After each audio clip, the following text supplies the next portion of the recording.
Regard sur la ville s'est rendu en forêt, accompagné d'un guide qui saura vous donner de précieuses informations sur la faune et la flore. Bonjour, je m'appelle Victor. Aujourd'hui, j'interviens dans l'émission Un autre regard, car je suis passionné de nature. Aujourd'hui, je vais vous parler de la martre des pins et de la fuine, deux animaux de la famille des Mustélidés, comme le blaireau, la belette ou le putois. On se trouve ici dans l'habitat naturel de la martre.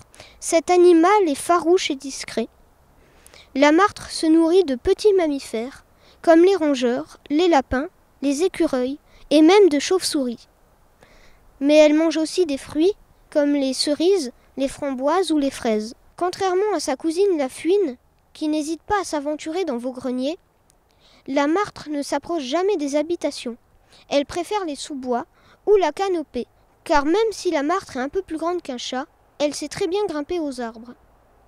Si vous voulez observer un animal sauvage, il faut faire le moins de bruit possible. Il faut aussi prendre compte du vent. Si le vent souffle face à nous, c'est bien, mais s'il souffle dans le sens contraire, c'est moins bien, car notre odeur risque d'être emportée jusqu'à l'animal. Il risque donc de nous sentir et de s'enfuir.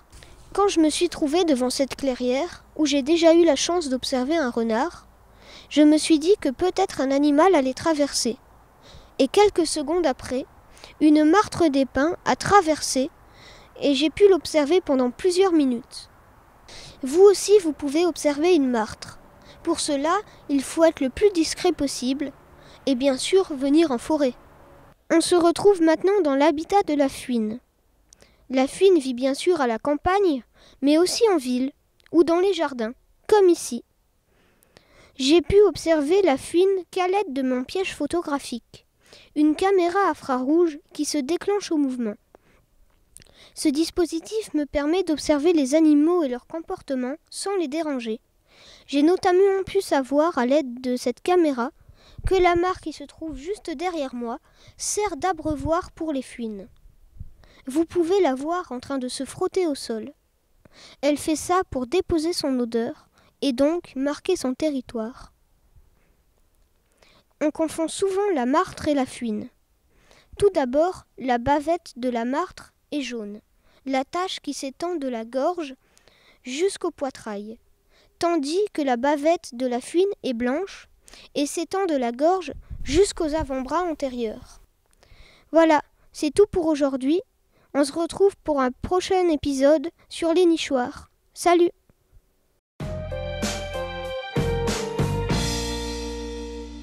Bonjour, je m'appelle Romain Belliot, donc j'ai 35 ans et je suis luthier spécialisé dans les guitares. Donc la profession de luthier, en fait, c'est essentiellement de la réparation, donc réparation de guitares, tout ce qu'il peut y avoir à faire sur les guitares, donc changement de micro, de mécanique, les têtes cassées, refaire des petites retouches de vernis, de l'électronique, enfin, etc. Ça comprend aussi donc la fabrication, fabrication de modèles de guitares sur mesure ou non, en fait, faites pour le client directement. Voilà. Donc au niveau des formations, c'est pas évident, c'est un milieu assez fermé, il n'y a pas beaucoup de luthiers, et puis c'est pas un métier quand même très facile. Donc il y a des écoles dans lesquelles on peut se former, mais après bon, les débouchés sont pas évidents, et puis il faut trouver aussi un maître d'apprentissage, donc un luthier qui va faire le parallèle avec l'école. Moi j'ai eu la chance en fait de démarrer directement chez un luthier, donc à temps plein dans son atelier, et de passer après mon CAP de lutherie en candidat libre. Voilà. Pour la lutherie, en fait, c'est un métier qui regroupe énormément d'autres métiers. Donc il y a de l'ébénisterie, il y a des vernis, il y a de l'électronique, donc il y a plein de domaines différents, donc il faut être curieux. Et puis il faut apprendre différentes techniques qui vont toucher à différents domaines. Donc ça peut être le travail du bois, des métaux, de la découpe des nacres, enfin ça regroupe plein de professions différentes en fait. Au moment du choix de l'orientation, en fait, pour moi le choix était assez rapide. Je faisais de la musique depuis l'âge de 3 ans. Je m'intéressais à la guitare, j'avais commencé la guitare depuis quelques années. Le travail du bois me plaisait aussi, donc voilà, naturellement, la profession de luthier était quelque chose qui pouvait m'intéresser tout de suite, quoi. Sur Talange, nous avons un luthier. Il s'agit de Belliot Guitare, qui se trouve 41 Grand Rue. Vous pouvez le contacter au 09 53 07 77 30.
Bienvenue au château de Malbrouck. C'est un bâtiment construit à la fin du Moyen-Âge. Ce château a été construit au XVe siècle, entre 1419 et 1434, par un seigneur de Sierck, un chevalier du nom d'Arnold, Arnold VI de Sierck, qui en avait demandé l'autorisation à son suzerain, le duc de Lorraine Charles II, en 1414.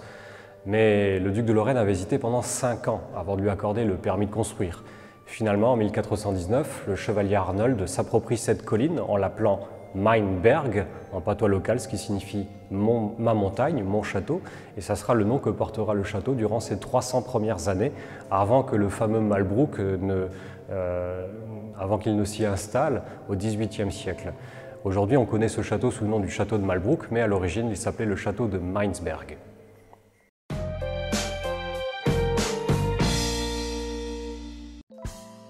La Semaine du goût a fait voyager petits et grands à travers des plats traditionnels du monde entier.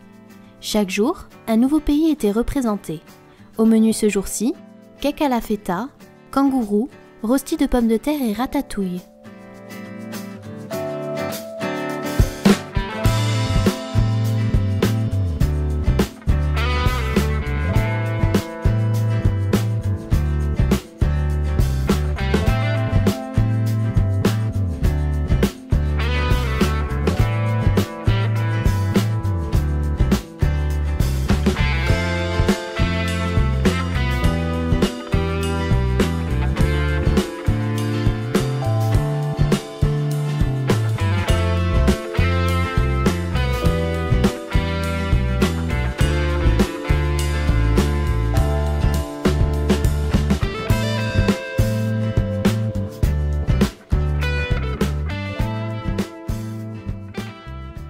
Des saveurs différentes, où tous se sont pris au jeu pour goûter et se faire leur propre avis.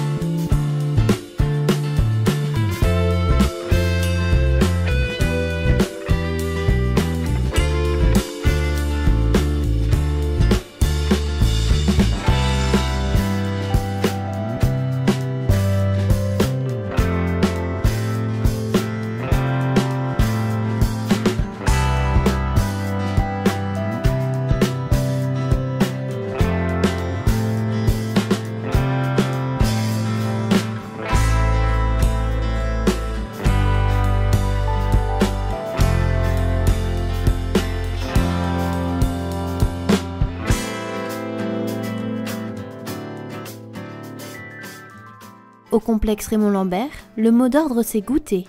Les enfants ont donc tout essayé, parfois avec quelques appréhensions, mais souvent de bonnes surprises.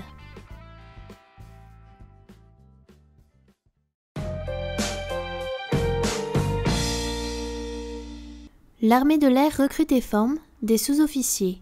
Pour ce grade, il faut avoir la nationalité française, le bac et moins de 25 ans.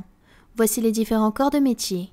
Mécanicien aéronautique, vecteur moteur armement, météorologiste, secrétaire, gestionnaire ressources humaines, spécialiste en informatique, télécommunications, réseau et sécurité. 150 postes sont à pourvoir. Le recrutement est prévu début 2018.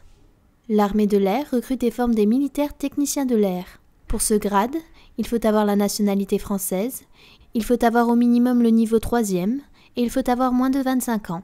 Ces postes se situent sur la base aérienne 133 de Nancy-Aucher, à 85 km de Metz. Commando de l'air, mécanicien véhicule et radar, opérateur renseignement, agent d'opération, agent bureautique secrétariat, agent de restauration. 11 postes sont à pourvoir. L'armée de l'air recrute et forme des officiers pilotes. Pour ce grade, il faut avoir la nationalité française, il faut avoir le bac et moins de 25 ans.